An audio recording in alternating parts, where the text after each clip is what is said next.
Well, hello everyone and welcome to the second half of the season here in the R Factor 2 Formula Challenge Series. Of course, the first half of the season have seen us venture to historic circuits in the Grand Prix world. We started out with Spa, we headed to Monza, and of course rounded out the first half of the season at the Daytona International Speedway. All three circuits very open to overtaking and allowing for that racing action. The second half of the season sees a very different string of circuits starting here at Donington Park. It's going to be a tricky little ride around here. Track limits going to play their part as well as track position. I'm Lewis McGlade, Justin Sutton in the commentary booth, and what a season we have had. The racing's been absolutely breathtaking. Yeah, 3 down, 3 to go. Really enjoyed it so far. Really looking forward to the new challenge that Donington is going to present. As you said, 3 very different tracks to start the season with the likes of Daytona, Monza, Spa. And then we head to Donington, which is going to be a totally different challenge for these drivers. We've had 3 different winners in the first 3 races, another 3 to go. Personally, I hope it's 3 more new winners. I mean, it certainly could be. We've got a quality grid out there, and there are a lot of drivers that can challenge at the top. And we're still yet to see a race victory from our championship leader in Sander Callis, who's finished in second in all 3 of the races so far. Could today be the day? Also, no pole position has been translated into race victory, which also could come to a close today as well. Donington Park, such a difficult circuit to go for the overtake, for the move. It's why we think that keeping calm and keeping within the track limits is going to be really, really important around here. Yeah, exactly right. It's going to be a tough challenge, as we said, especially compared to the first 3 tracks that we went at this season. But it should be great preparation in terms of what's in store for the rest of the season as well. Unfortunately, though, the drivers, all the skills that they would have picked up at the 3 previous tracks, it's not going to help them too much for the next 3 tracks. Well, the Formula Challenge Series takes part, of course, on the competition system, which you, or obviously yourselves, can come and take part in by signing up for the next round we go racing at the circuit. As your qualification will be open for it. All the drivers battle their way to get onto the grid. Obviously, that is how they've got onto the grid here at Donington Park. But that's not the only thing that is on the competition system. Let's take a look.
Loads of racing to take part in on the platform, and it's why, you know, to jump in now, it's so much fun. We're heading back to Donington Park, of course, for race of the season 4 in the touring cars, which is such a fitting thing.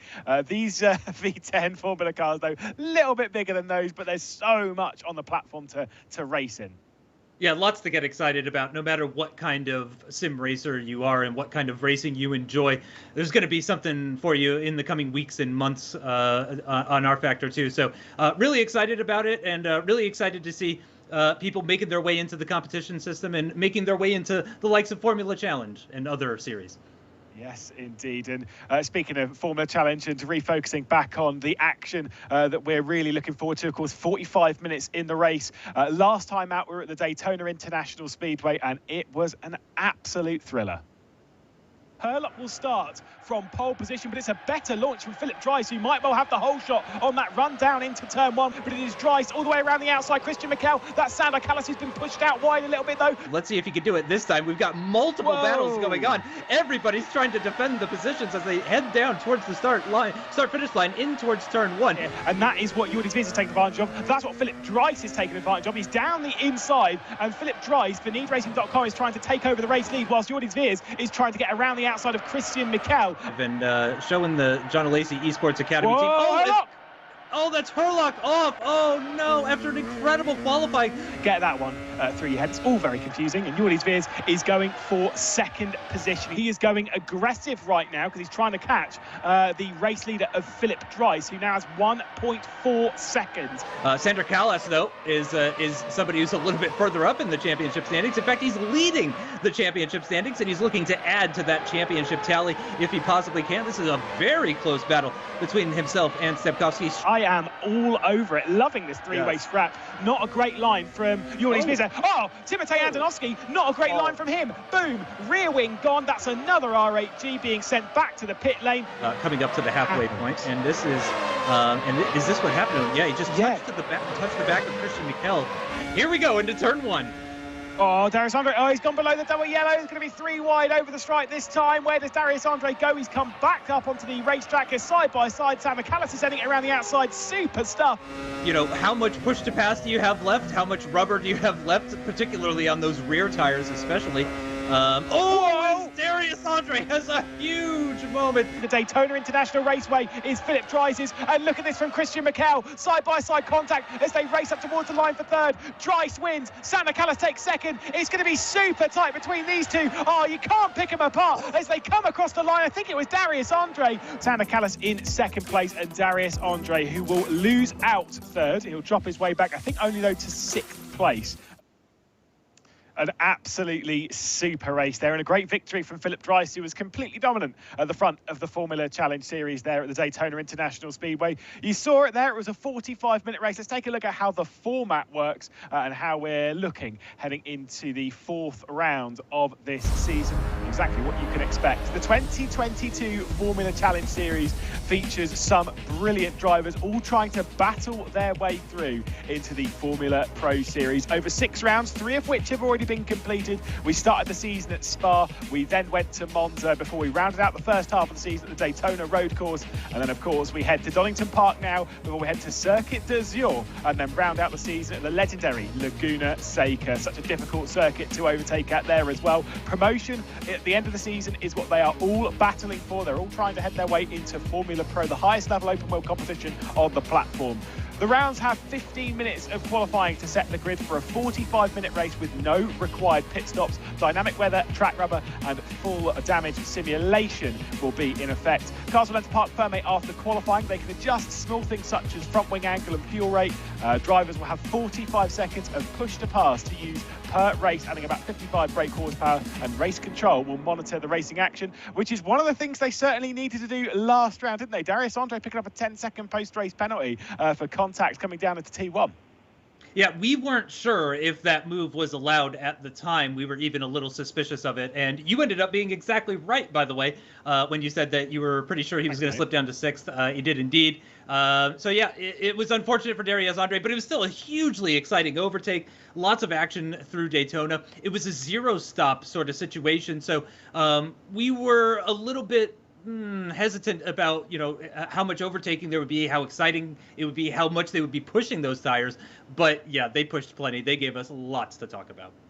They certainly do. I mean, it's the slight differences between the Formula Pro and the Formula Challenge car. Formula Pro struggled with the racing a little bit more at Daytona. Formula Challenge, with 200 brake horsepower less, they put on a great show. Let's take a look at the car that they are racing. And of course, it's exactly the same as the Formula Pro car in almost every single way, with exception of the reduced brake horsepower, down to 600 brake horsepower, still coming through that V10, running all the way up to 18,000 RPM, and it absolutely screams. Push to pass, said before, it's 55 brake horsepower that adds over a 45-second period of the race, which they can use as they see fit. 190 miles an hour will we see in the top speed, probably not quite that high around Donington Park. 600 kilograms and absolutely no DRS. It is just about the push to pass. The ground effect will keep them stuck to the road, although it can become a little bit tricky on the run down through the old hairpin, reducing the dirty air so they can follow each other a little bit closer, and custom setups so they can make the car comfortable for each of the drivers around these circuits. Shift protection so they don't blow up the engine, which would be actually quite easy to do up into Redgate, up through the 7-speed gearbox. 4 tyre compounds being soft, medium, hard and the wet tyres with updated tyre degradation. We might well see them struggle to make it on a no-stop this afternoon. Maybe one will be the preferred strategy. It's going to be a little bit tricky. I know drivers want to favour the zero stop more so to keep the track position. Yeah, if you go for the one stop, it sounds like you're probably going to have to do some overtaking out on track. And fans of Donington will know that that is easier said than done. But that does sort of also increase the value of an overtake at Donington. Pretty much any overtakes we see today are going to be hugely impressive, in my mind anyway. And also, it's worth mentioning that this is now the first race of the season where actually Formula Challenge is going to be going before Formula Pro. So the drivers don't have the benefit of having seen the Formula Pro race in advance to give them some tips and that sort of thing. Yeah, exactly. Of course, the Formula Pro have been on their mid-season break. Formula Challenge doesn't get a mid-season break. We just run every other week until the end of the season. The circuit, though, they're racing, we've spoken about it quite a few times. It is, of course, Donington Park. It'll be the international layout. And here is a look. 4 kilometres in length, about 2.5 miles, 12 corners and some brilliant ones on there, the likes of Redgate, down into the old hairpin as well. McLean's and Coppice, which will be 7 and 8 on your track guide there. Into the Fogarty S is where we're going to see a lot of the potential track cuts taking place. Turns 11 and 12, the Melbourne hairpin and Goddard's, great overtaking opportunities if you are brave. But the problem is into the turn 11, into that first of the 2 hairpins, it's a little bit downhill. It's a little bit tricky to wrestle the car down on the brakes, and then at turn 12 it completely drops away on the left hand side as you're trying to hook your way through the corner onto the Wheatcroft straight. It is such a fun track though. It's one of the things that it's one of those cars around here, maybe the racing might not be as top and as easy to overtake, but boy, this track is so much fun to wrestle their way around. Yeah, it's going to be really fun just to watch the drivers make their way around as well, especially in qualifying. And qualifying is going to be hugely important, not just in this race, but in the final 3 races of the season. Yes, indeed. Well, we are in qualifying right now, so we can see who's going to be taking that pole position. Mattia Krupi, the focus of our attention here. Of course, Krupi did have pole position at the Monza round, round 2 of the season. Bit of a moment there for Coppice, and trust me, that's not the only time we're going to see that throughout the running of the day. But obviously, Krupi having that pole position did not translate it to a race win, because no pole sitter has been able to translate their pole into a race victory so far in 2022. I have a feeling that that record is probably going to get broken at some point over the course of the next 3 races, though, with the likes of Donington and Laguna Seca and Circuit d'Azur. It's gonna make things that much more important, certainly in qualifying, and I think it's also going to benefit the drivers who are exceptional at defending as well. I would say the first half of the season is all about the offensive drivers, but in this second half of the season, it's going to be all about the drivers who can defend really well. Risto Capet, one driver who has tried the no-stop in all 3 of the races thus far. I'm sure he'll be trying it once again this afternoon. He certainly is well controlled on his tyres, but Dries goes up into pole position with a 106, but that is instantly beaten by Risto Capet, a 106.911. Jelle Binsbergen comes across the line and goes up into 6th position. These first couple of laps, though, I don't think they're too indicative of where we're going to see them running. The thing is with the circuit race, with it being so short, it's just over, or just under 70 seconds, really, around here. It gives you so many laps to it. It's not as if you're limited to 5 or 6 hot laps like you do at the likes of Spa. You've got so many attempts at so many bites of the cherry. Yeah, and the tires won't be quite as worn at the end of the lap either as well. So yeah, you're exactly right. More laps in qualifying, definitely going to be what we see today. And again, even when we head to the next 2 tracks as well for rounds 5 and 6. In 2 weeks and 4 weeks, respectively. On board with Christian Mikel, who was one of those front runners last time out, actually, at Daytona, and really one of the front runners so far in this season, with Christian Mikel currently holding on to 2nd in the points standings, 19 points adrift of Sander Kalisch as it stands right now. Yeah, and it is, like I say, it's the consistency that Sam McAllis has been delivering here that's given him that position. Joseph Hurlock, the pole sitter from Daytona, who I've got to say it was an incredible lap. Unfortunately, didn't get the race there. Christian Mikel absolutely throws it through the fog ES, and that is, I was about to say, I think that might have been a little bit too much. So track is already being shown off there, and Christian Mikel exceeding them. We will see that a lot in the race. Yeah, good to get a nice example of that out of the way in the first third of this qualifying session. And this qualifying session is passing by rather quickly. Here's Darius Andre, again, who had that incredible overtake, probably the overtake of the race last time out at Daytona. Unfortunately, though, it was illegal, and he was penalized as a result of that, which is unfortunate for Darius, but still we got to see an incredible overtake, and so he's going to be one of those drivers certainly that I expect is going to be pushing very, very hard, because maybe his results this season have not been respective of the sort of pace that he's actually had. Yeah, it's a couple of issues here and there. Obviously had that retirement back in Monza, had the penalty. Yep. There's a couple of issues that have sort of crept in for Darius Andre, and we do believe, he's absolutely got the speed to win, maybe becoming the fourth different winner of the season. You got Mirko Mancini here with one of the Jean Lacey Esports Academy cars directly ahead. Just a little bit too into the slipstream, obviously quite close coming down to the old hairpin. That car ahead's on his lap. Oh, that was a little bit messy. Of course, the car ahead's sort of getting a little bit in the way. That Jean Lacey Esports Academy car and Mancini, straight into the rear end coming into McLean's, and then goes for a spin at Coppice anyway. Yeah, I'm going to assume that he's going to blame that one on the car that he made contact with, even though that was a couple of corners later when that happened. But I can imagine that really put him off there. Christian Mikel a little bit more successful that time through the S's, and is able to avoid any sort of penalties or anything like that. Through the penultimate corner he goes, and no, actually he has backed off on that lap. Risto Caput, currently third quickest, one of the drivers that has not picked up a victory so far this season, but certainly one of the drivers that I would expect to certainly be contending for wins. So Risto Caput always, at every race, is a driver that is one that I'm keeping my eye out for. Yeah, it's not... I don't know how to deal with this without being too harsh, because Risto Caput did struggle a little bit in Formula Pro last year, and he's not in Formula Pro. You can see him here. He's racing in this category rather than being in Formula Pro for RHG, as they're looking to get another team into it. They still have their two cars in Formula Pro, does the Roman Grosjean run esports team, but for Risto Caput, he's been replaced by Marcel Cicic there. He wants to prove himself to himself and to the team as well, but it's the attempts of the nose stops. I don't know if it's kind of costing him a little bit, whether there's more speed for him to show, but the Estonians certainly at least tried something on strategy throughout the season so far, and he goes ahead of his teammate Timotej Andonovski and up into second position. As we'll see once again this issue between Mancini. I think the car ahead, though, was still on the lap. That's the critical thing there. It's not as if it was blue flags, not as if that car ahead was required to get out of the way. So for me, for Mirko Mancini, if there's a car ahead that's still on the lap, you can't just take him out. No, you're exactly right about that. And yeah, it really did not seem that they were trying to get out of the way or on a cool-down lap or anything like that. So yeah, he kind of just drove into the back of somebody, unfortunately, which is not the best way to start an event. But we're only halfway through qualifying, and as we've said, it is a very short lap. So the drivers can, if they have any sort of mistakes or anything like that, they can get back into the pits, fit some new tires, and get back out there. As Paul August Lana goes up to the third row of the grid, provisional third row of the grid, sixth quickest for him. Yeah, super stuff. Of course, the teammate of Darius Andre, who's presently on the pole position, will be right on board with Christian Mikel.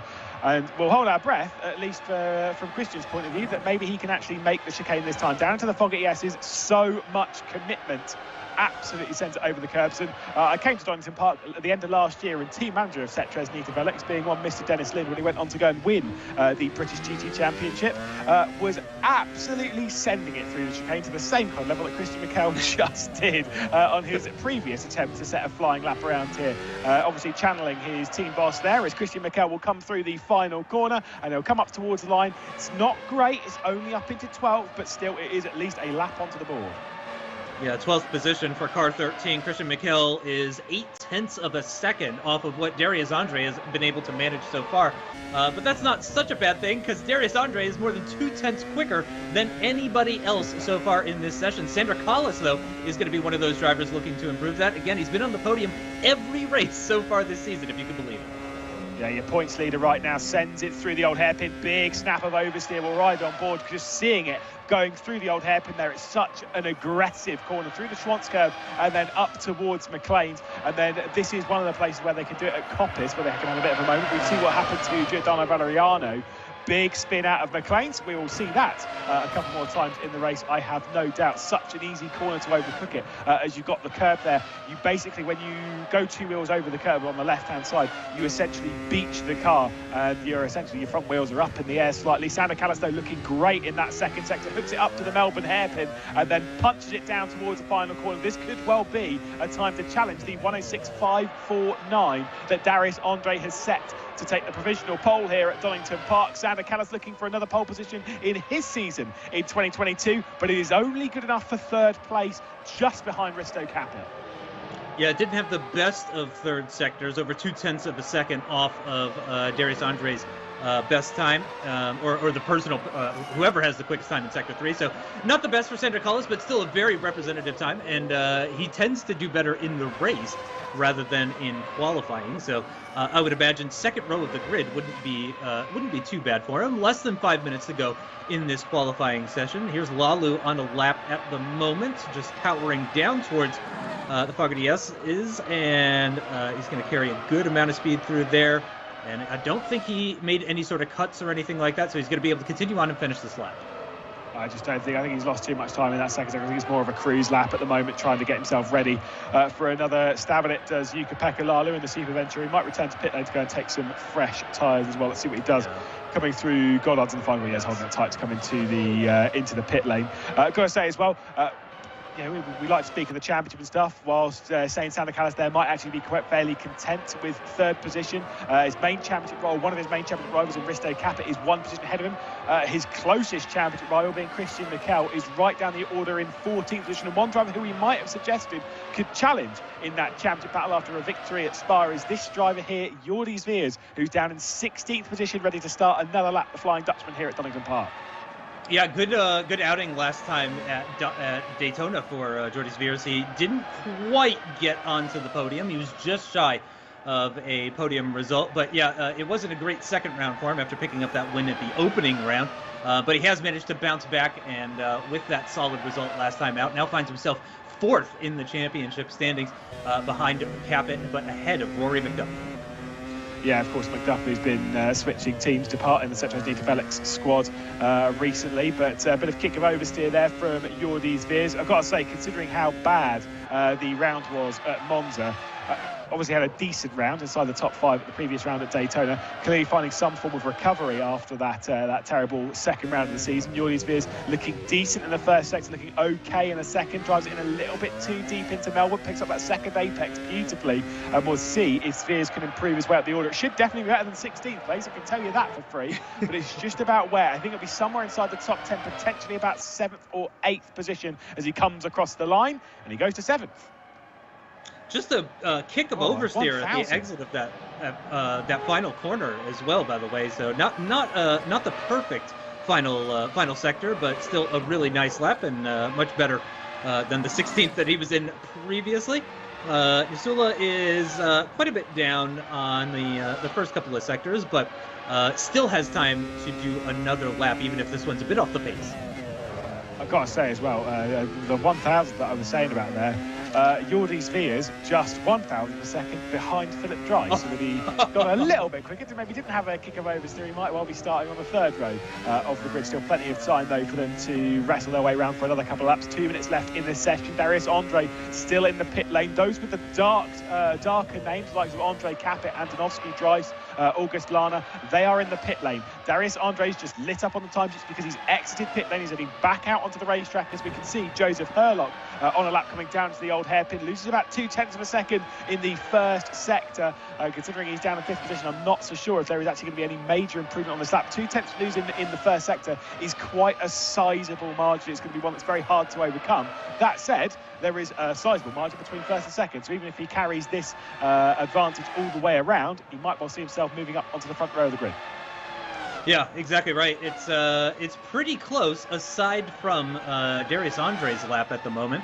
And here is Mancini just having another incident, just picking up a little bit too much of that curve there.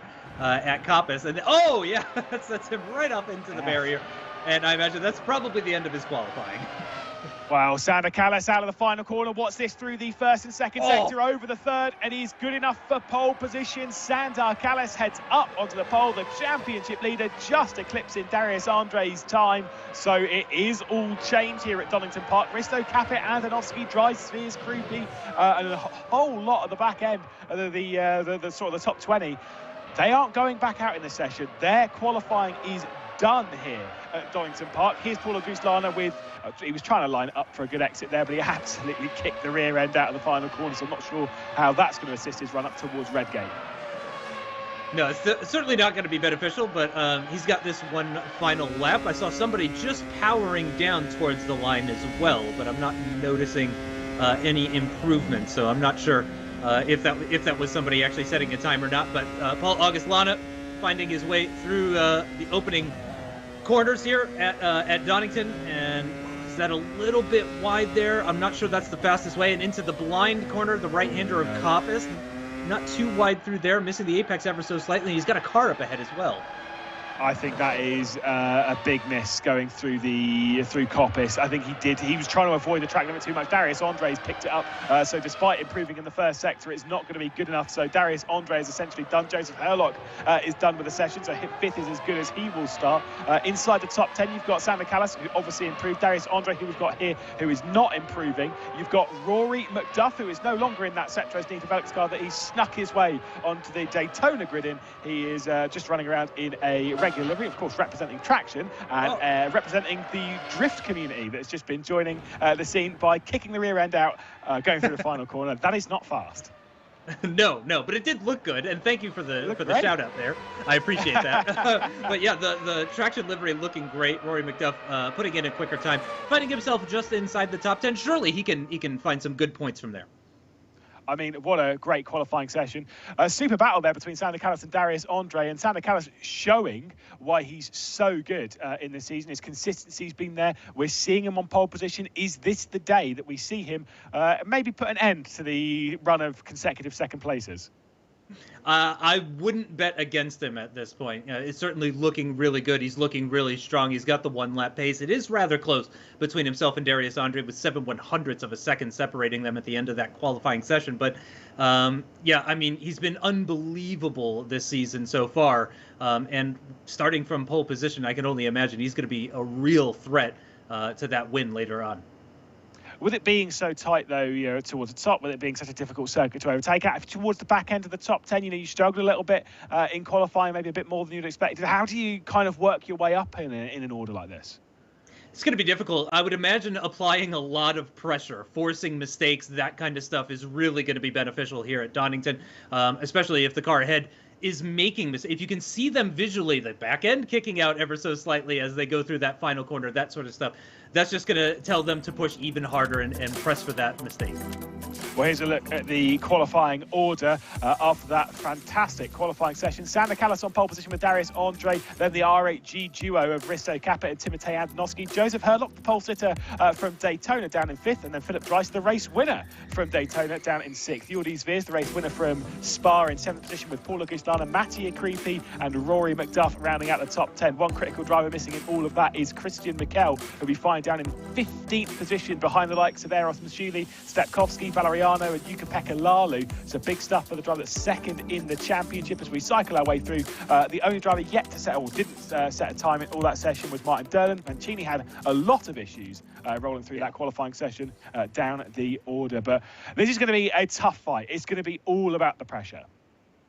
Yeah, it's going to be pretty intense, and we think that the tires are going to be feeling that wear a little bit more than they did at Daytona. So those that are attempting a zero-stop strategy, those that are attempting to do the full 45 minutes on a single set of tires, are going to find themselves struggling a little bit more come the end of the race. So that could potentially play into the hands of those that do attempt the one-stop. I do think it will be sort of evident who is going for the one-stop, though. Certainly those that are light on fuel will make themselves evident in the opening stages of the race.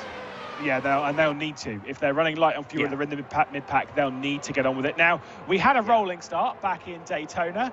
This time, we're going to have back to the standard of a standing start. That is not how you line up in your box, though, Mr. Darius Andre. He went a little bit too deep and was trying to line up fully alongside Sander Callas. That one is not going to fly, as we'll see our grid of 26 cars line themselves up into the box. And it's Sander Callas who'll be starting on pole position in that bright orange car. Very hard to miss him.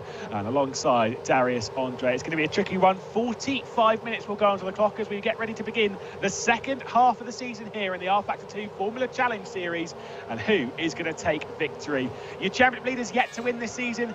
This is his best opportunity so far as we get ready to go racing here at Donington Park, and the race up towards Redgate is underway. A lot of wheel spin there from Darius Andre. They're 3 and 4 wide back in the pack, racing their way up towards Redgate corner. You've got one of the Jean Lacey Esports Academy cars looking straight to the inside and make contact with his teammate as well. Oh my goodness, that's Rory McDuff with a big moment. Oh, and someone's gone for a big spin on the exit of Redgate. Racing down though towards the old hairpin, Darius Andre is trying to apply all the pressure to Sander Callas. Somebody's gotten ahead of Andonovsky. Timotej Andonovsky has slipped down from 4th down to 5th position as somebody has split the two R8Gs. At the front, though, it is as they were, with Sander Callas leading the way, Darius Andre right behind him, not letting him go anywhere. And there is Eros Mashuli, who is missing an entire front wing, and he's going to have to head back into the pits. That is going to be a huge hindrance to his race, no doubt about it, as they make their way through the S's for the first time. Darius Andre just about holding on.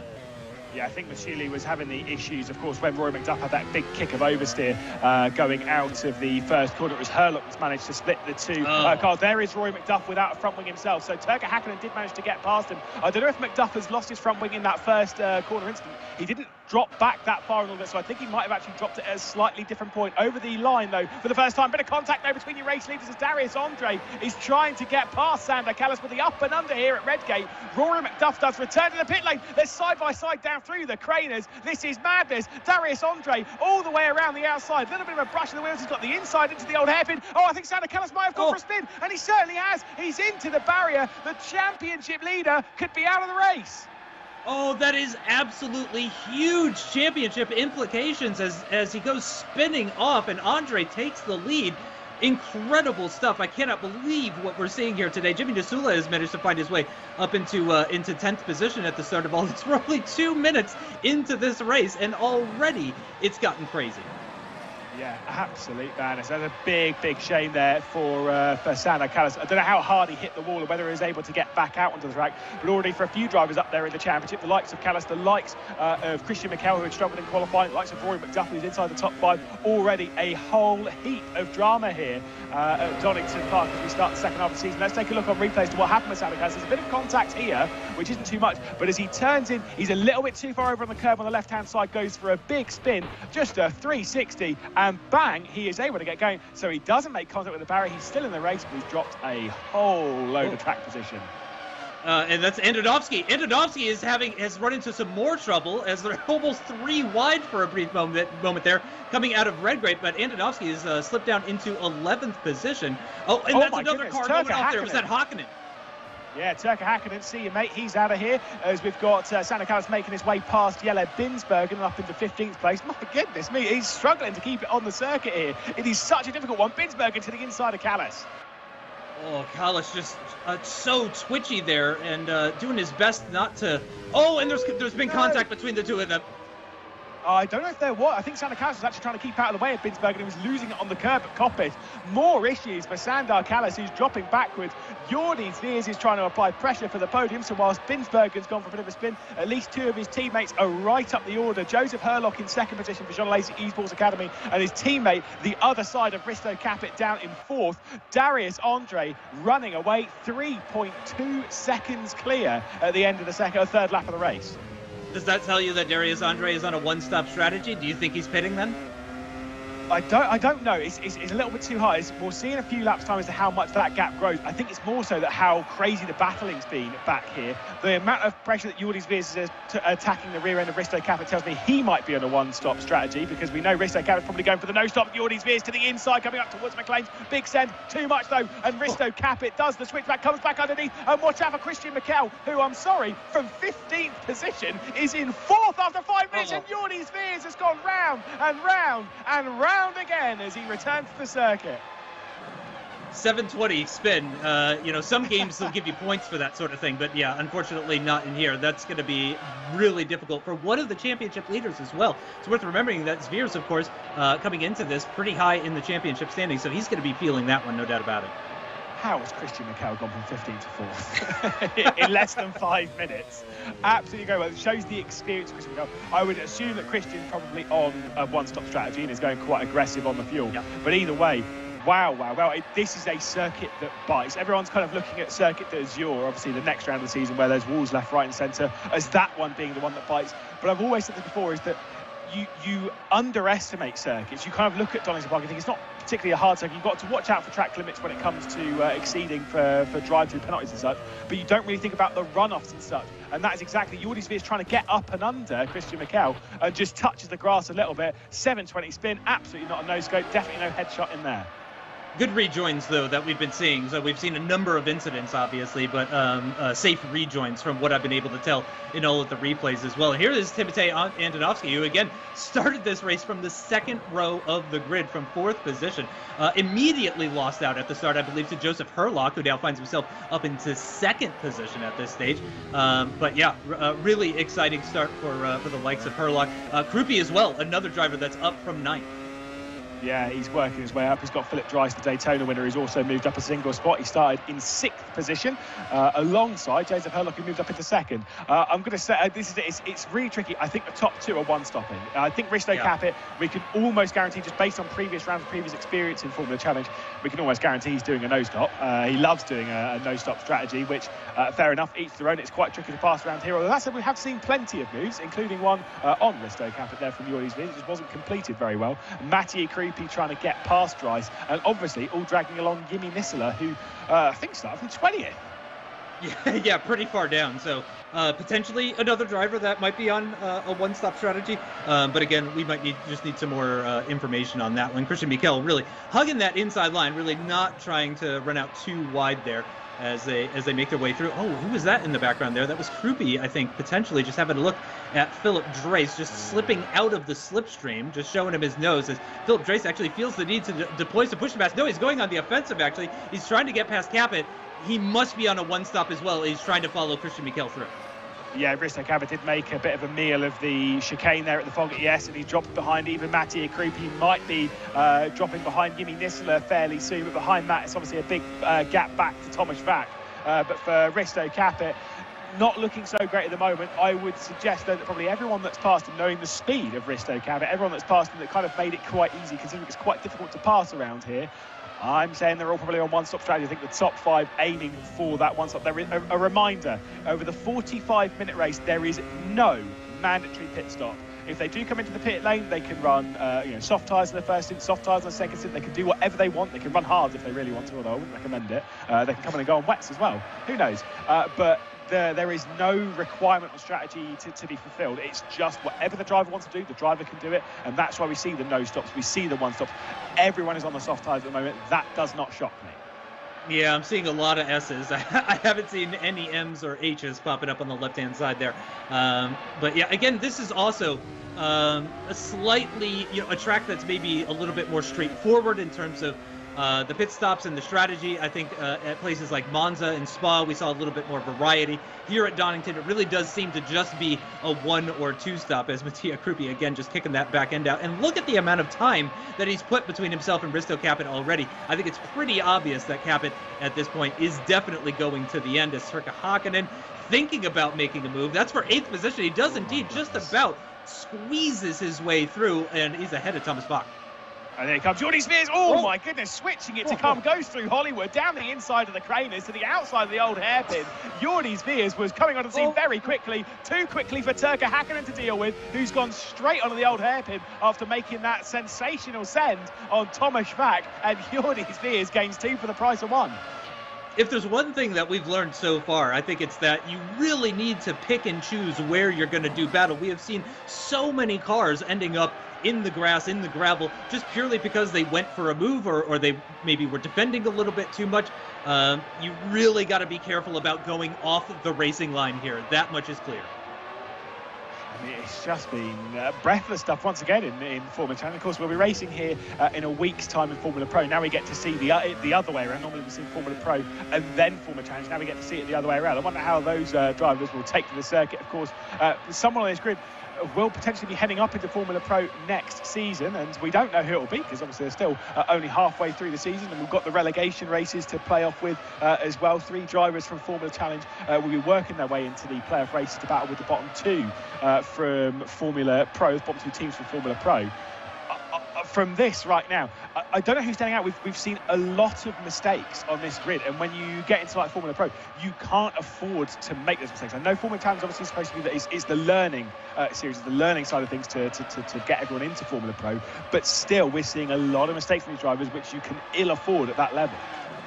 Yeah, especially with the first half of the season already completed as well. They're rapidly running out of opportunities to score more points as Sula just couldn't quite carry the same speed through the S's there on Risto Capit. He's going to manage to stay ahead for the meantime. But this is one of those situations where Nisula would have seen all of these cars, the likes of Mikael, Dries, Krupi, make their overtakes on Risto Capit, and he's going to be thinking, I need to do exactly the same if I want to have A, any chance of beating those guys, and B, any chance of beating Risto Capit.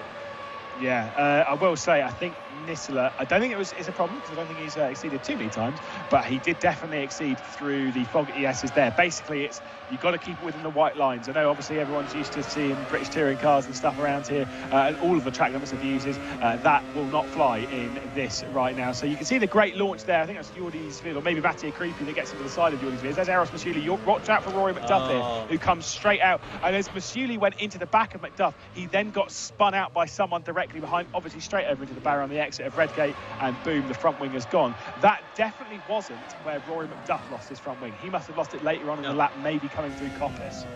Yeah, well spotted. Yeah, exactly right. Because yeah, he had his entire front wing missing at the end of the first lap, and you're right. I don't think it happened in that incident, but unfortunately, he did at least cause incidents for at least 2 of the drivers behind him as a result of that back end just stepping out. Just went a little bit too wide at the exit of Redgate, and unfortunately, that was enough.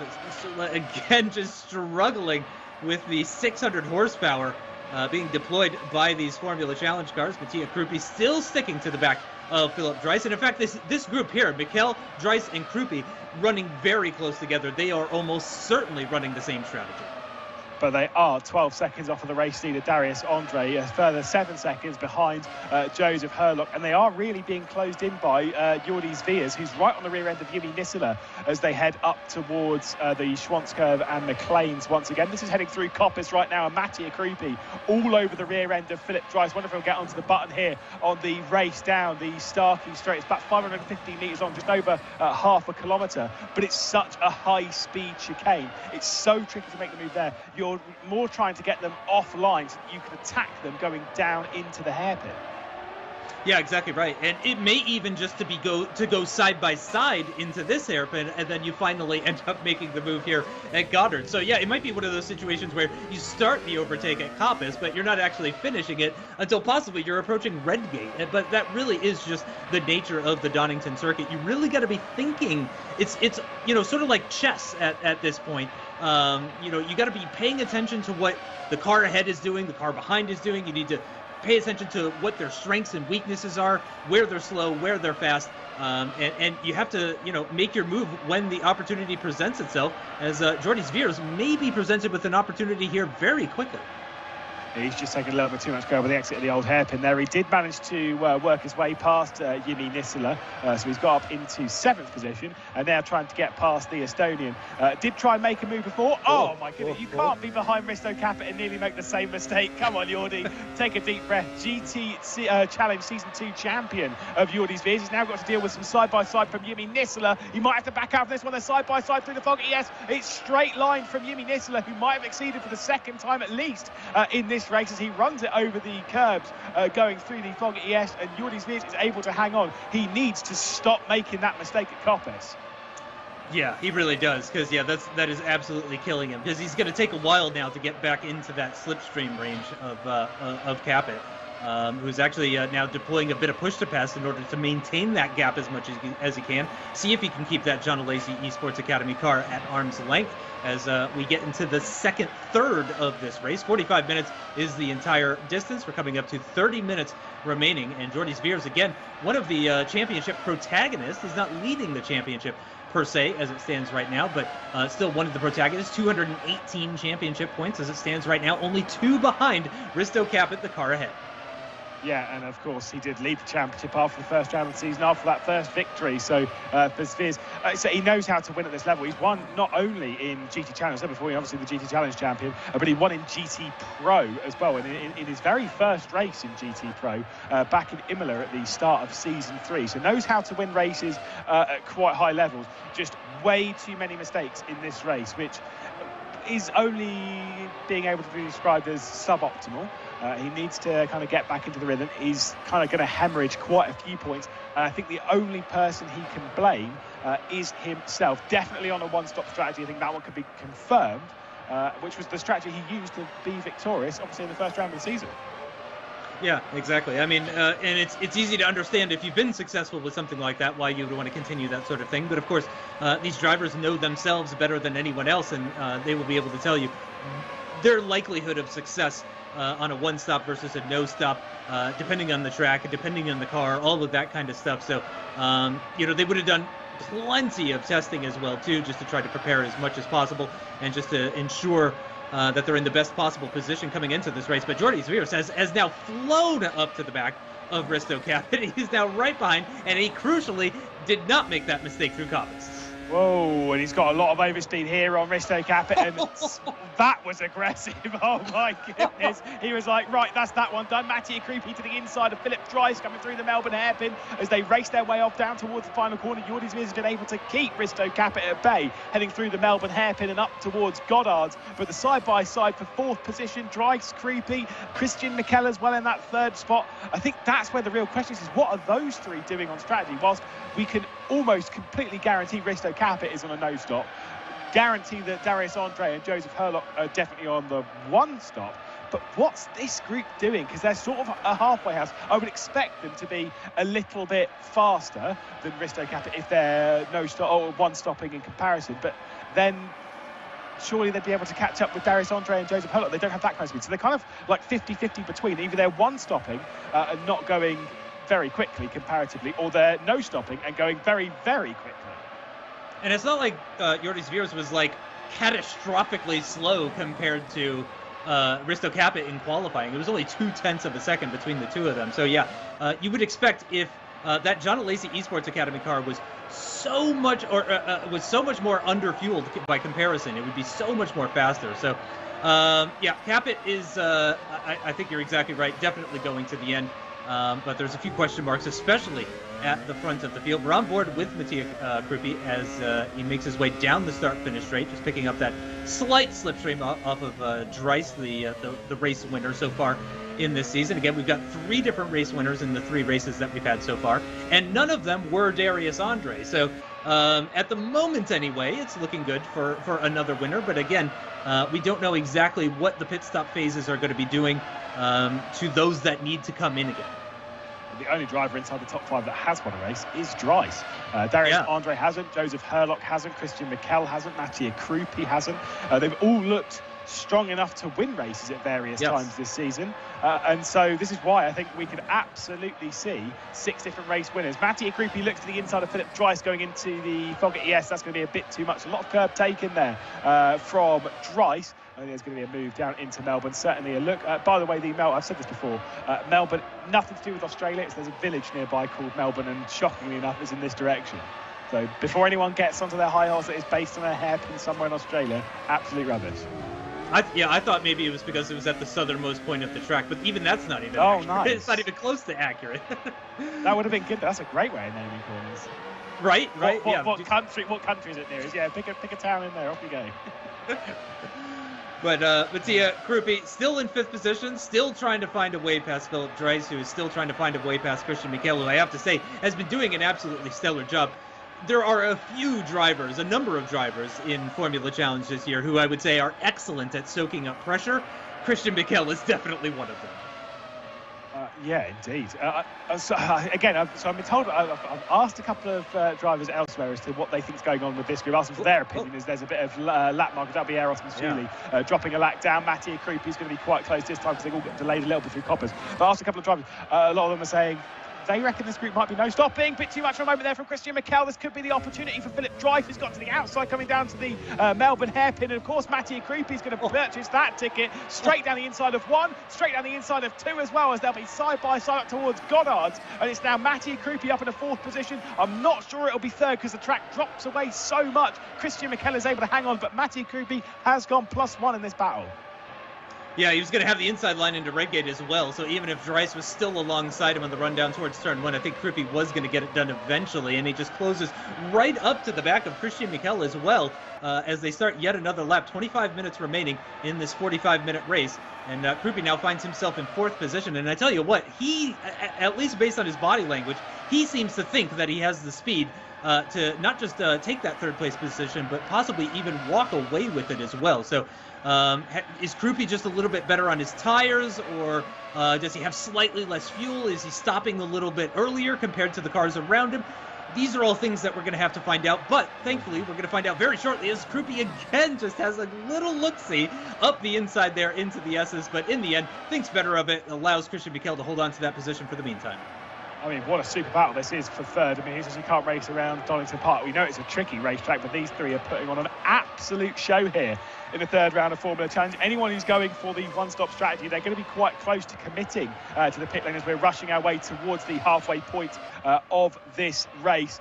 And I mean, you brought up tyres there. It's kind of one thing that we've not really touched on. It's not the highest tyre wear circuit, but the front left does take an awfully large whack, and the rears do take quite a big hit as well around here. The likelihood of you overdoing your tyres, it's very, very easy.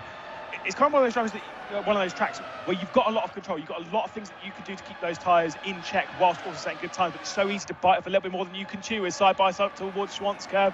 Mattia Krupi thinks wiser of that. His teammate tried it earlier on in the race on Risto Capit. Mattia Krupi's not fallen for that trick. Well, I think one thing is clear. I was at one stage starting to wonder maybe Darius Andre is actually two-stopping with how quick he was and the gap that he was able to manage to pull on the rest of the field. I mean, yeah, it's less than 7 seconds to Herlock, but it's over 15 seconds to every other car in the field. So there was a little bit of time there where I was wondering, is Darius Andre actually stopping twice? Which I would think is a ridiculous strategy, but clearly he thinks so too, because at this point, coming up to the halfway point, I think it's pretty safe to say that nobody is going to be two-stopping, at least not intentionally. If they are in the pits twice, it's not because they chose that. Probably because of track limits, which we're still halfway through this race, still yet to see any track limit violation penalties. So everyone's doing quite well of that, but yeah, it can come a cropper very, very quickly indeed as they race their way down the hill. Yellow flags are out in sector 2. That'll be for someone a bit further down the order because our race leaders heading. Oh no, it's actually Darius Andre. It is Darius Andre. Oh my goodness, what has happened to our race leader Darius Andre? Joseph Herlock has just taken over the front. There is Darius Andre. He was leading by 5 seconds and he's now dropped down to second. So I was going to say it's probably a back mark because I was assuming it was going to be ahead of this group, but no, It was this group. Oh, there's a bit of a moment as well ahead. I absolutely agreed with you, too. I figured, no way that's Darius Andre. Why would he be pushing so hard with that kind of gap to have some sort of mistake? Hopefully we can get a replay of exactly what happened to him there, as you can see exactly why the rears are coming under such pressure. Here we go. He's coming into the old hairpin, and oh no, he's just up the... Yeah, okay, yep, not his fault. Okay, yep, that is a really unfortunate incident. And Darius Andre, I swear, has the worst luck out of everybody in this field. No, but to be fair, that he only lost the 5 seconds that he was leading. He's right on the rear end of Joseph Herlock. Obviously, he would have used a lot of his tyres to get into that. I'm pretty sure it was Yuka Pekalalo. It might have actually been, I think Mitsio races in Super Venturi. I can't remember off the top of my head. That would make a lot more sense because Yuka Pekalalo is in 14th, so I'll hold the fire on the judgment there as to which one. Well, certainly was one of the Super Venturis as Jimmy Nisela comes into the pit lane, but that was a very close, big heart-and-mouth moment for the Volante squad. I know Cart McCollum will be looking on. The team manager of the squad will be thinking, okay, right, that was quite a close moment. Let's take a deep breath and focus on the race and try and calm Darius Andre down. I'm pretty sure it might be quite miffed by that. Yeah, I mean, I would be pretty miffed as well about that sort of thing. But again, I mean, it's not something that's in his control. These sorts of things happen. When you have such a short lap, when you have a lap that's less than 70 seconds, it means more traffic. And that's actually something that we didn't talk about earlier when we were talking about the second half of the season versus the first half of the season. We didn't talk about that increase in traffic. We knew that qualifying was going to be more important coming into rounds 4 through 6, but also traffic is going to play a bigger role, and we're starting to see that. Mattia Creepy then comes into the pit lane, one of the first from the head of the field. Of course, Joseph Herlock ahead of him comes into the pit lane, so it is time to come into the pits for the John Lacey Esports Academy. Big angle there from Mattia Creepy. Of course, it must be said, contact is on in the pit lane. They can crash into each other, so that'll be best avoided as the yellow flag comes out in Sector 2 once again. I hope it's not ahead of Darius Andre is the only thing that I can think of as he makes his way through Coppice. And I would imagine he's potentially coming in this lap. He will have been pushing quite hard because he really wants to try and do that overcut on Herlock and see if he can get back into that lead that he so richly deserves.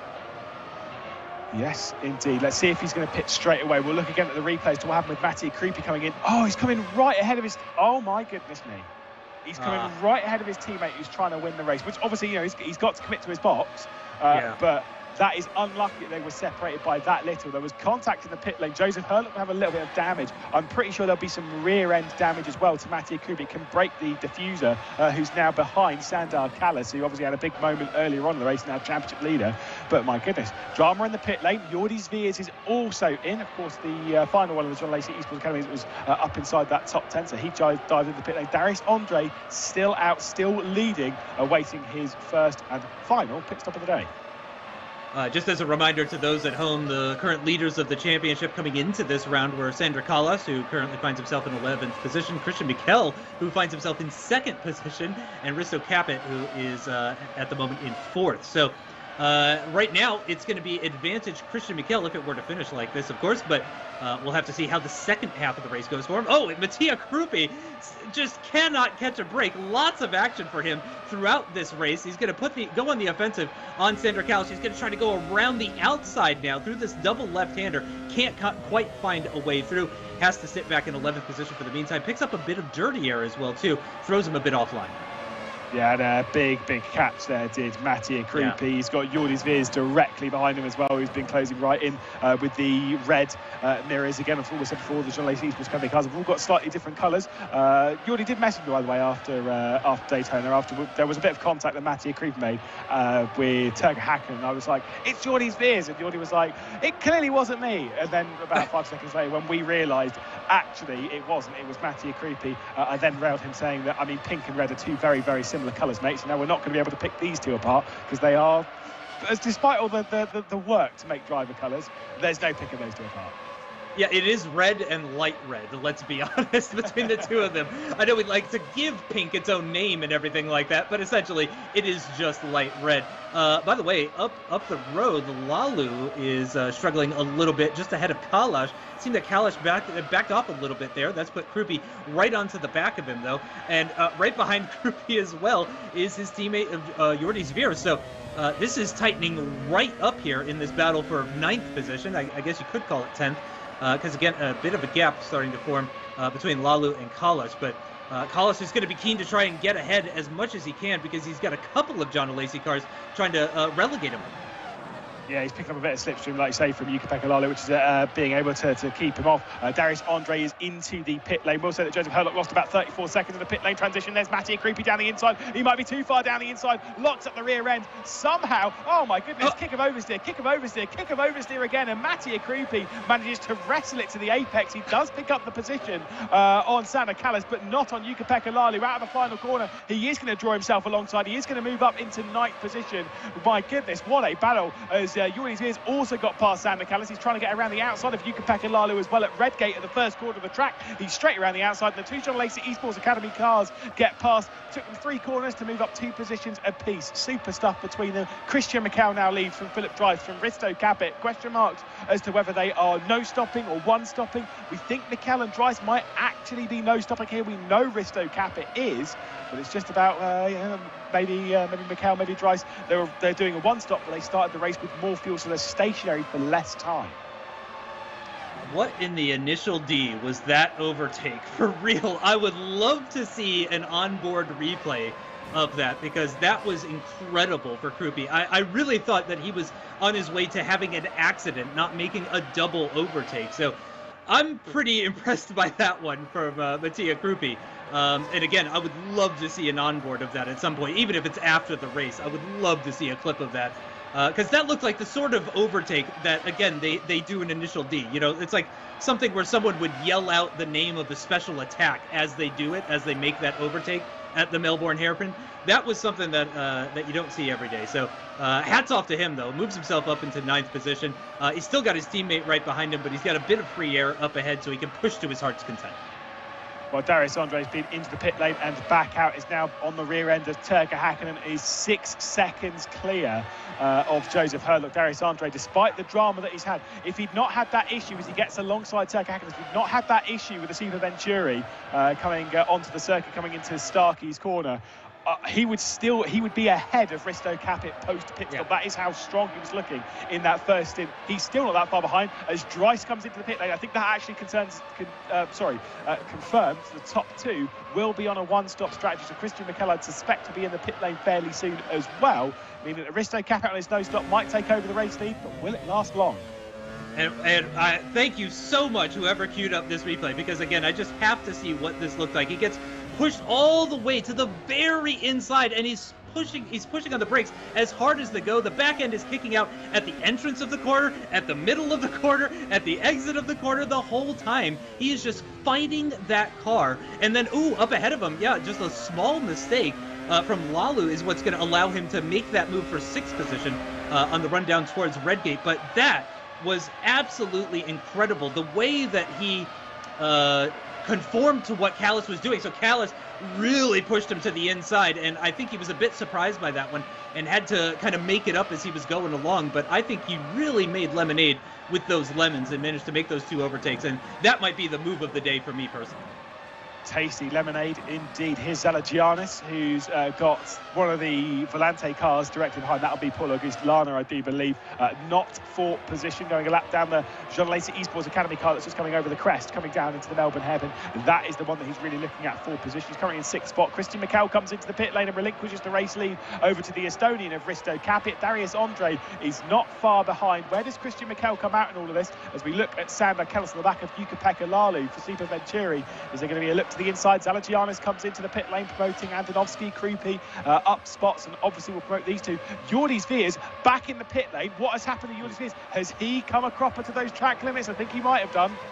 Yeah, it seems like he's just going down the pit lane. I didn't see him stop at the box or anything like that. So that would be really unfortunate for Jordi Veers, who again comes into this race 4th in the standings, one of the 3 race winners that we've had this season so far as well. But Sander Kalas is going to be one of the cars that benefits from that. He moves ahead of Jordi Veers. He's already ahead of him in the championship. In fact, he's ahead of everybody in the championship as it stands right now. But I have to say, part of me is kind of rooting for Darius Andre here, and part of that is definitely because I still feel guilty about jinxing him at Monza. I mean, you know what I say about the commentators' class? It doesn't exist. It's a fallacy. It's wrong. It's just drivers' mistakes. Drivers hate when I say that, by the way. So that's fun. Risto Capito is leading at the moment. He is going to have the track position, and I will say, if this was Formula Pro, I'd say it would be a very difficult move to have happen, because obviously they're running with 200 extra brake horsepower. It's a little bit tricky as yellow flag comes out in sector 3, but it's a bit tricky to pass. In this, we have seen a whole heap of overtakes today, which means that I would genuinely say that whilst he's got a lot of work to do, whilst Risto Capito's got a lot of experience and knows how to defend, I think the advantage might actually go the way of Darius Andre. One thing's for sure, for 12 minutes, if Andre wants to win, he has to work for it. Yeah, he's going to have to make the overtake, but I think he is properly motivated as Darius Andre after being denied that race lead, because as we said, he would be in the lead. He would have come out ahead of Capit during his pit stop phase had it not been for that back marker, and I would imagine that has properly riled him up and just lit a fire underneath him to push really hard in these final 11 and a half minutes here and make sure that Capit does not become the 4th different winner in Formula Challenge 2022. Yeah, Darius Andre definitely wants that accolade over over the driver that's trying to battle his way up the order in the championship. Darius Andre is trying to get himself back in the order in the championship. And look at this gaggle. What is going on here? We've got Antonovsky, you've got Krupi, you've also got, that'll be, I think, Eros Mashuli going a lap down. It's kind of causing a bit more of a kerfuffle and all this. You've got Philip Dreiss, who's in 4th position at the head of this little train. It's absolute madness. Herlock using push to pass, Hakkinen using Zveers using push to pass as well. As we get into the final 10 minutes, you can see lots of drivers on the left-hand side deploying that push to pass. If they have any left, this is a great time to use it, especially if you've got a number of cars ahead of you and there's the possibility for not just one overtake in the final stages of this race, but multiple overtakes, as is the case for Mattia Krupi at the moment. He's got Andonovsky right ahead of him, but if he can make that move quick enough, then he might be able to focus. Oh, and he's made a huge mistake.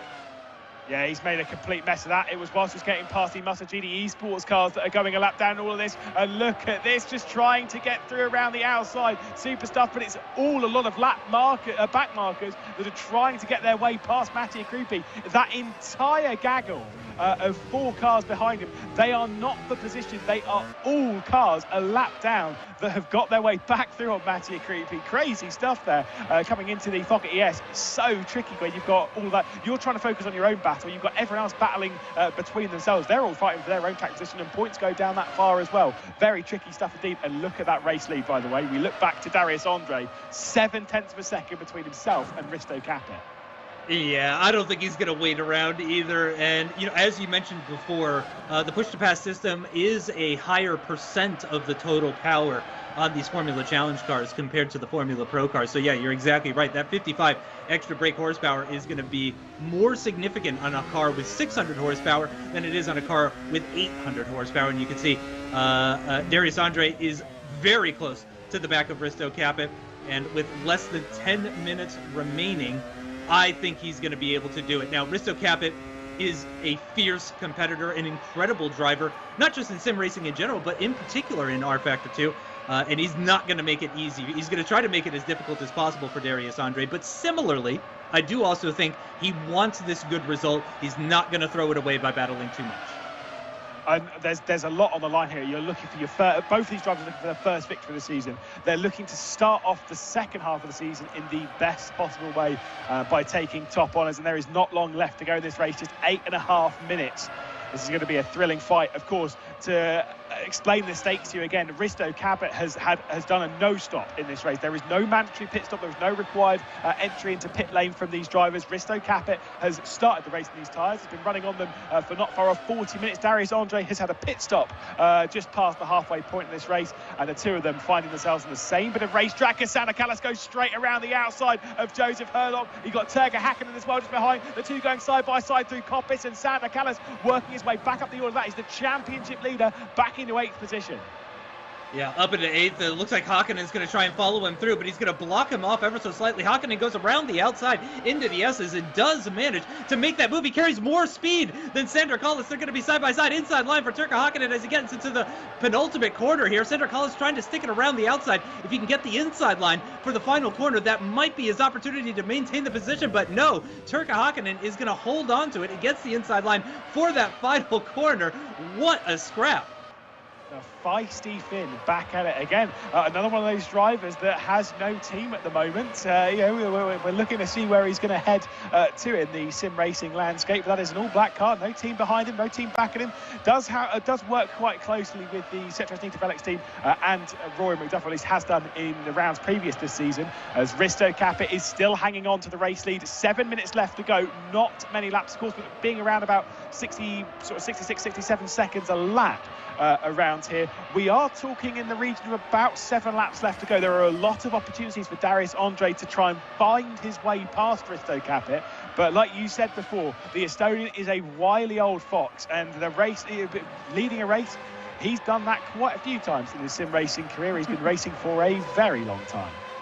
Yeah, Darius Andre, though, may also potentially be willing to wait a few extra laps, let that rubber burn off even further on that R8G esports car up ahead of him, because considering that Risto Capit's been on these tires for 39 minutes at this point, the best of those tires is definitely behind him, and they're not going to be getting any better. And in fact, they might really start to fall off the cliff in the closing stages of this race, and especially with all this pressure from Darius Andre, that might cause Risto Capit just to push that little bit harder and just increase that temperature a little bit more and just wear out those tires a little bit faster, and that might be what Darius Andre needs. So again, earlier on, I mentioned that he might be keen to get by ASAP.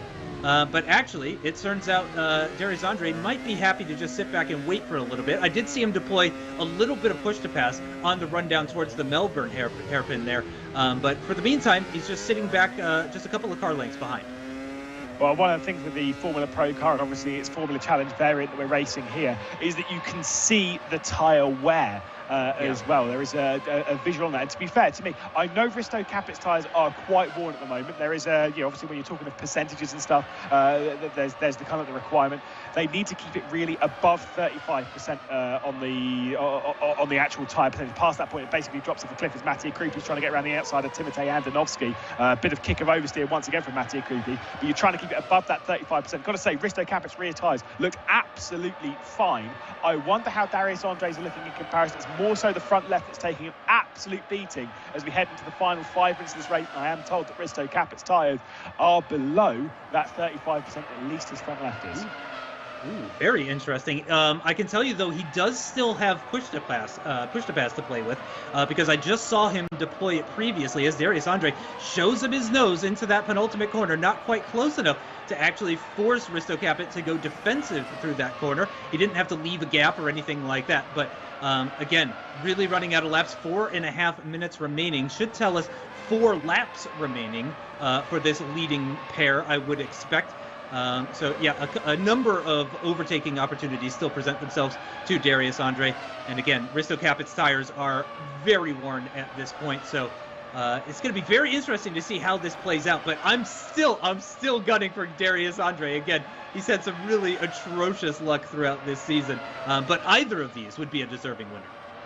And Darius Andre had some atrocious luck in this race. Remember, he did have a back marker right ahead of him in this race. He had a bit of a spin and still is battling for this race victory. Just 4 minutes left to go. A little bit of push to pass being used there by Risto Capit. Just a couple of seconds left. Wonder how much Darius Andre has left. I'm told that Risto Capit has under 10 seconds, after around about 6 or 7 seconds left of push to pass in this race. That might well be down to 5. He's just saved a little bit to try and keep Andre at bay. What a super battle between the two of them. Just pressure being dealt left, right and centre. Andre is applying it anywhere he can. He's not being afforded the opportunity to try and pass. Bit of a snap in the braking zone coming down to Goddard as we head into the final sort of 3-4 laps of this race.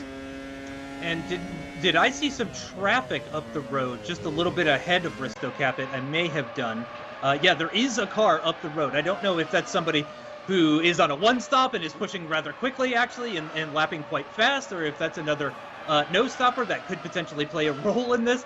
We can see the other R8G car, Timothy Andadovsky, having to defend from Krupi, by the way. They're very close still in that battle for 5th position. Andadovsky still with some push-to-pass to defend with as well. Darius Andre, here we go, out of Coppice. Capit does use a little bit of push-to-pass. Andre does not. Darius Andre is right there, heading into the fog. Yes, bit of a lock up there, just a slight kick of oversteer heading into it. Obviously, the weight transfer moves to the front as you just dabbing onto the brakes. Darius Andre looks to the outside. He's going around the outside, coming into the Melbourne loop. He wasn't able to do so as Sandar Callas is trying to battle it out at the back end of the top 10. Joseph Herlock is not able to get past, but your race leaders are very close. Risto Capit is still able to hang on. It was the outside. The thing is that outside line, you can't really go for the move around the outside there unless you're fully alongside. And Darius Andre will know that better than anyone else. I think with the time left to go, we're going to be very, very close to the line, but I think we are onto the penultimate lap of the race. I think you're right. I think you're exactly right about that. So really ticking down, though, Darius Andre running out of opportunities faster and faster as these laps tick down.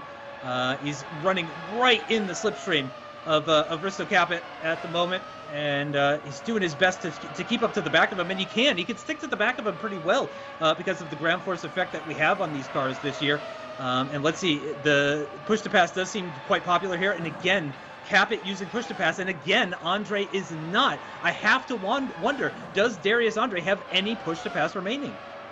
I don't think so. We've not seen him use the button at all. And obviously, he would have had to recover himself back up the order. He's had to use it on the one-stop strategy as well, post-pit stop, to try and drag himself back into this.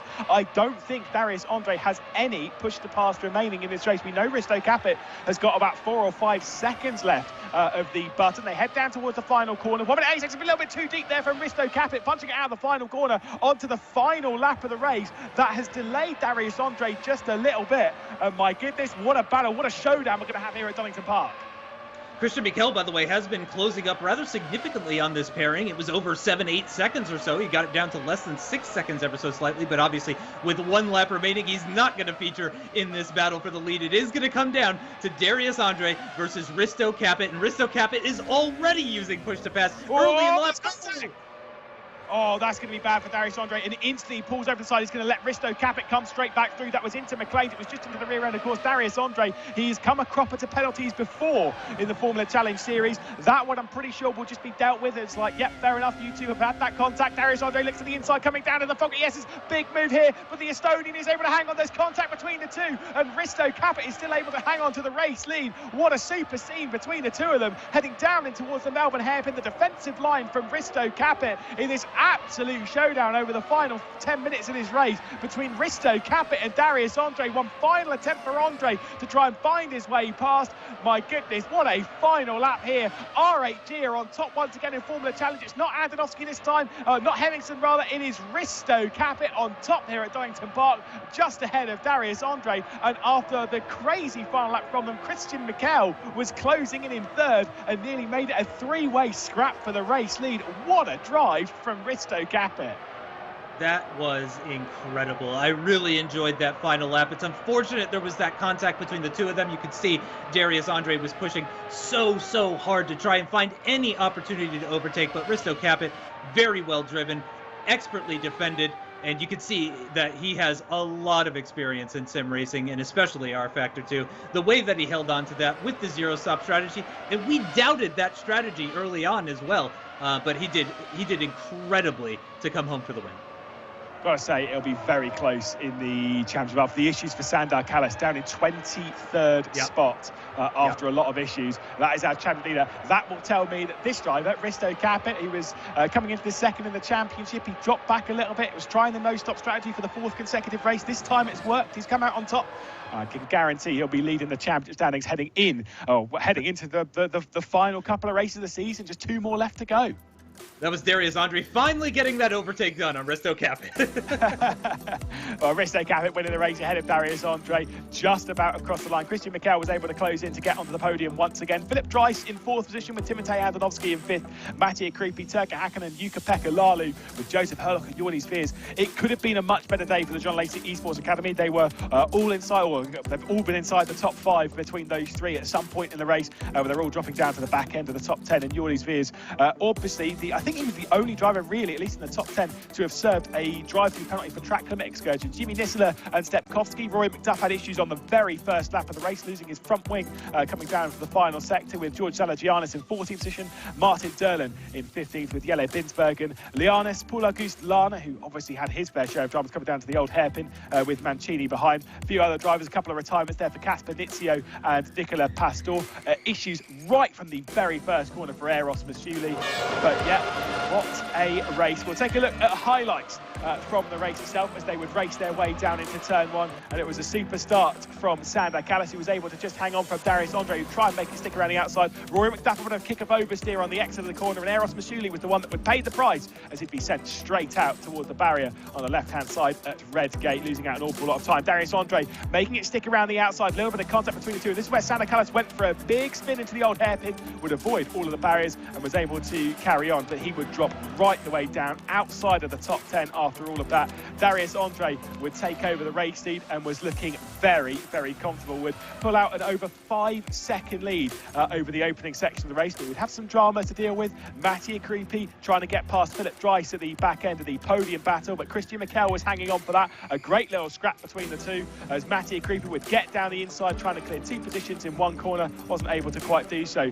There was big drama though for Darius Andre, one of the Super Venturi cars just ahead of him in Casper Nizio, and a big spin for Darius Andre. Race leader at the time, he dropped back behind Joseph Herlock, who would take over the race lead pre-pit stop. Mattia Creepy in the post-pit stop sequence would try and attack Sander Callis, just trying to work his way past that, and Jukka-Pekka Lalu, who has yet to stop at this point, and a big moment from Creepy coming down to the pocket. Yes, he dropped back behind Jukka-Pekka Lalu after all of that. Sander Callis was trying to work his way back up, but he would deal with some drama, finished down in 21st spot, so clearly had a lot to deal with over this race. A bit of contact between himself and Joseph Herlock, and going around the outside, going through Coppers. But at the end of the race, our eyes were drawn to this battle between Risto Capit and Darius Andre. Absolutely enthralling. Risto Capit was able just to hang on lap after lap after lap. We were waiting to see when the opportunity would come for Darius Andre. He'd then make a little bit of contact going into Coppers, and this was the final real opportunity for Darius Andre to send it down the inside. There was a brush between the two, and somehow after all of that, Risto Capit was able to hang on from Andre and from Christian Mikel. A super race to start the second half of the season, and what a show that was between those two. I really enjoyed that. I had a lot of fun with that. As you predicted, though, there were a lot of, off-track moments and some, cutting corners and hitting curbs and all that kind of stuff. It was a tough old race out there for the drivers of Formula Challenge. They gave it absolutely everything, though, and it was hugely impressive to watch, and I really, really enjoyed that battle for the lead. But I still really feel for Darius Andre. Really, I do feel like he had that win kind of taken away from him. But still, Risto Capit saw an opportunity, and he drove expertly to snatch that fourth victory in this six-race season. Well, Sander Callis obviously finished in second position in the first three races of the season. Now down in 21st, is losing a whole heap of points to the championship. He really needs to recover straight away at Circuit d'Azur. And it was looking like he was going to recover quite well into the top 10 in the earlier stages of the race. He was making moves, making overtakes, and it was looking like that consistency that had gotten him into the lead of the champions during the first three races was going to continue on, and he was going to save himself. But unfortunately, that wasn't the case. Well, next time out, of course, we'll be heading to the legendary Circuit d'Azur. It'll be a great race there on the 11th of July. We'll take obviously a couple of week break here from Donington Park, but do remember that Formula Pro will be back at Donington Park in just a week's time. Just two races left to go, Circuit d'Azur and then Laguna Seca. And Circuit d'Azur is such a classic circuit. It's been held in the history of motorsport time and time again, and it is going to be, at least in my opinion, the toughest test of the sixth round season in 2 weeks' time. We cannot wait. Monday, the 11th of July. That has got to be the recovery drive straight away, surely, from the likes of Sander Callis. Yep, no heroics in descend to vote. You got to really be careful, going into turn one on the opening lap. And yeah, there's no runoffs there. Just a lot of barriers. And in fact, when you saw that the calendar with the 6 races this season, I noted that the sliver for Circuit d'Azur was literally just some road with a barrier right there, and that pretty much sums up the track. Yeah, I mean, like we said before, the first 3 rounds of the season, when we went to Spa, went to Monza and went to Daytona, these are all quite open circuits, quite easy to overtake at. The final 3 rounds are very, very difficult, and we cannot wait to go racing in 2 weeks' time at the Circuit d'Azur. But again, a reminder that we will be back racing for Formula Pro in just a week's time. You can join us here on Traxion to see all of the racing action, see who's going to come out on top in the start of the second half of the season over there. But from us in the commentary booth, from myself, Lewis McLeod, and from Justin Sutton alongside, we will wish you a very warm goodbye.